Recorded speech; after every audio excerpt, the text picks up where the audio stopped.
Okay, I ate lunch and now I'm back. I can change this light around a little bit more too, because this isn't as shiny anymore. This is completely dried, and you'll notice that it's kind of a different texture. Sorry about that fly that just came through. I kind of like how these came out on the warm tones on the paper. Now, what we're going to do is I'm going to work back into these. Now, what is working back in? That just means adding a second layer of paint. It doesn't matter. It doesn't need to be anything spectacular. Here is my palette. Some things did dry up a little bit, but I've got a lot of red over here. I think I want to add some more yellow to this.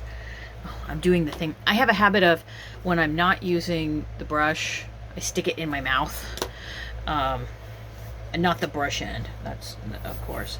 Add some more yellow there. So I think I'm going to pull in some more of this red, because I really want some orange paper. I really need some orange paper. So I'm just mixing all that in there. Okay. So what you can do once you have a paper done is you can always come in and do a second coat, and you can see how the second coat will start to obscure things. Now, for my artistic purposes, I shouldn't say my artistic purposes, my creative purposes, I want and need some of the print from below to show through. That's part of the messaging that I am attempting to convey. Does that mean you have to do that? No. The reason I do it is, in previous videos you heard me talk a lot about, well, I was an art teacher and graphic designer. I also worked at a grocery store chain and did a lot of these kinds of ads. When you see these kinds of grocery ads, I've done this professionally. I know how to do this. Sometimes it was fun. I think it was probably the best graphic design job I had. The one that I look back on the most fondly, if one can. I hated working in an agency. No.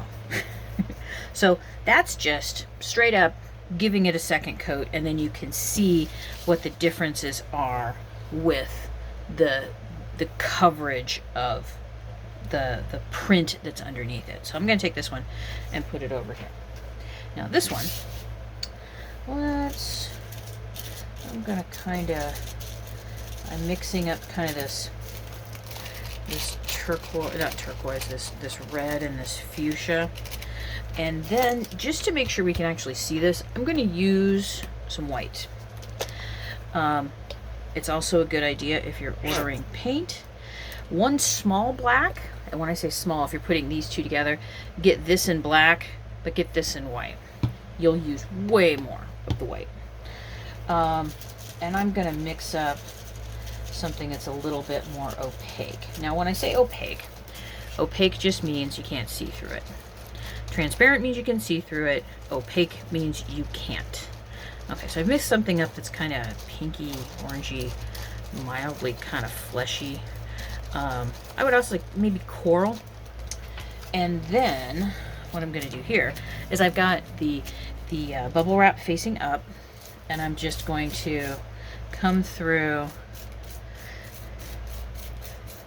and paint some on here. Now, into that instead of my mouth, and then pick it up, and you can see I've got some interesting texture. This is one of my favorite things to use. I'm very partial to circular forms, which